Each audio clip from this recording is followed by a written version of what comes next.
Hi, hello, namaste. Welcome to my YouTube channel Vizag Triveni Vlogs. Please subscribe my channel and click the bell icon. ఈరోజు Sunday special mutton mutton mutton ఎలా చేసుకోవాలో చూపిస్తాను. మా mummy స్టైల్లో mutton ఎలా చేయాలో చూపిస్తాను. కుక్కర్లో కాదు, మామూలుగానే బర్తన్లోనే వండుతాం. ఎలా చేసుకోవాలో చూద్దామా. స్టవ్ ఆన్ చేసి కడాయి పెట్టుకొని మటన్కి సరిపడా ఆయిల్ వేసుకొని ఆయిల్ హీట్ అయిన తర్వాత ముందుగా కట్ చేసుకున్న పచ్చిమిర్చి ఆనియన్ వేసుకొని ఫ్రై చేసుకోవాలి. ఆనియన్ పచ్చిమిర్చి రెడ్గా ఫ్రై అయ్యేంతవరకు ఫ్రై చేసుకోవాలి. చూసారా, ఫ్రై అయిపోయినాయి. ఇప్పుడు మనం ముందుగానే కడిగి పెట్టుకున్న మటన్ని వేసుకొని మటన్ కూడా ఫ్రై చేసుకోవాలి. చూసారా, 1/2 kg మటన్ ఇది. మటన్ కూడా వేసేసుకున్నాం కదా. ఇప్పుడు కొంచెం పసుపు కూడా వేసుకుందాం. పసుపు కూడా వేసుకొని మటన్లో నుంచి వాటర్ వచ్చేంత వరకు మూత పెట్టుకొని కొంచెం సేపు కుక్ చేసుకుందాం. మొత్తం వాటర్ అంతా దగ్గరకు అయిపోవాలి. మూత పెట్టేసుకుందాం. ఇప్పుడు ఇప్పుడు నెక్స్ట్ మనం మసాలా కోసం ప్రిపేర్ చేసుకుందాం. మిక్సీ జార్ తీసుకొని కొంచెం జీడిపప్పు, అల్లం వెల్లుల్లి, కొంచెం జీలకర్ర, చిన్న చెక్క, 3 యాలకులు వేసుకొని కచ్చాపచ్చగా ఫస్ట్ మిక్సీ చేసి పెట్టేసుకుందాం. నెక్స్ట్ మనం ముందుగానే కట్ చేసి పెట్టుకున్న 2 టమాటా ఆనియన్ వేసుకొని అది కూడా పేస్ట్లా మిక్సీ చేసి పెట్టుకుందాం.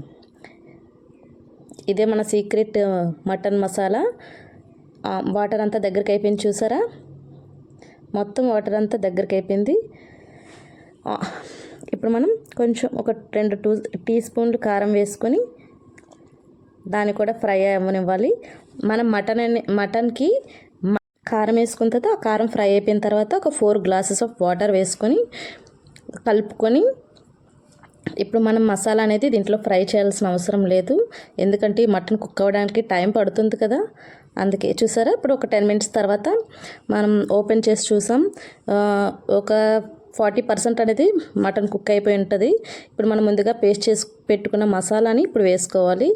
ఈ మటన్కి ఈ మసాలా అనేది ఫ్రై అవ్వాల్సిన అవసరం లేదు. ఇలా ఉడికితేనే ఈ మటన్కి చాలా టేస్ట్గా ఉంటుంది. మీరు కూడా ఒకసారి ట్రై చేసి చూడండి ఇలా ఎలా ఉంటుందో. ఎప్పుడు కుక్కర్లో చేసుకుంటాం కదా, కుక్కర్లో కానీ ఇలా చాలా టేస్ట్గా ఉంటుంది. కొంచెం సాల్ట్ కూడా వేసుకుందాం. టేస్ట్కి సరిపడంత సాల్ట్ వేసుకుందాం. వేసుకొని మళ్ళీ ఒకసారి కలుపుకొని కొంచెం కొత్తిమీర వేసేసుకొని మళ్ళీ మూత పెట్టేసుకొని మన గ్రేవీ అనేది థిక్ అయిపోయింది కదా. ఇప్పుడు కొంచెం ధనియాల పౌడరు, గరం మసాలా పౌడరు, కొంచెం కొత్తిమీర కూడా వేసేసుకొని మళ్ళీ ఒకసారి కలిపేసుకుంటే ఆల్మోస్ట్ మనం మటన్ అనేది రెడీ అయిపోయింది. మటన్ అంతా కుక్ అయిపోయింది. చూసారా, మటన్ గ్రేవీ అనేది రెడీ అయిపోయింది. బగారా రైస్కి మటన్ గ్రేవీ అనేది చాలా టేస్టీగా ఉంటుంది కదా. నెక్స్ట్ మనం బగారా రైస్ ఎలా చేసుకోవాలో చూద్దామా. ఒక బిర్యానీ బేషన్ పెట్టుకొని కొంచెం గీ వేసుకొని సరిపడా ఆయిల్ కూడా వేసుకొని ఆయిల్ గీ హీట్ అయ్యే వరకు ఉంచి మనం ముందుగానే మసాలాలు, మన బిర్యానీ మసాలా ఉంటాయి కదా, ఆ మసాలాలు వేసుకొని ఫ్రై చేసుకోవాలి. ఈ మసాలా ఫ్రై అయిపోయిన తర్వాత కట్ చేసి పెట్టుకున్న ఆనియన్, మిర్చి వాటిని కూడా ఫ్రై చేసుకోవాలి.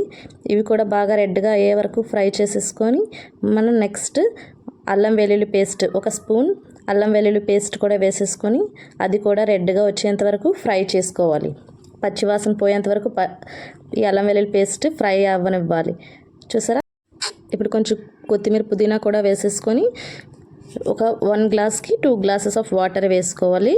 నేను 2 గ్లాస్ రైస్ వేసాను కదా, 4 గ్లాస్ వాటర్ వేసాను. ముందుగానే నానబెట్టుకున్న మన బాస్మతి రైస్ కూడా వేసుకొని కలిపేసుకోవాలి. మనం తక్కువ క్వాంటిటీలో చేస్తున్నాం కాబట్టి 1 గ్లాస్కి 2 గ్లాస్ రైస్ వేసుకోవాలి. ఎక్కువైతే తక్కువ వాటర్ వేసుకుంటే సరిపోతుంది. మన బగారా రైస్ కూడా రెడీ అయిపోయినట్టు మూత పెట్టేసుకుందాం. చూసారా, మన బగారా రైస్ కూడా రెడీ అయిపోయింది. Mutton gravy with bagara rice. చూసారా, పొడి పొడిగా వచ్చింది మన రైస్ కూడా. మటన్తో బగారా రైస్ సూపర్ టేస్టీగా ఉంటుంది. ఓకే, ఈ వీడియో కనుక మీకు నచ్చినట్టయితే please subscribe my channel and like చేయండి, కామెంట్ చేయండి. Okay, bye.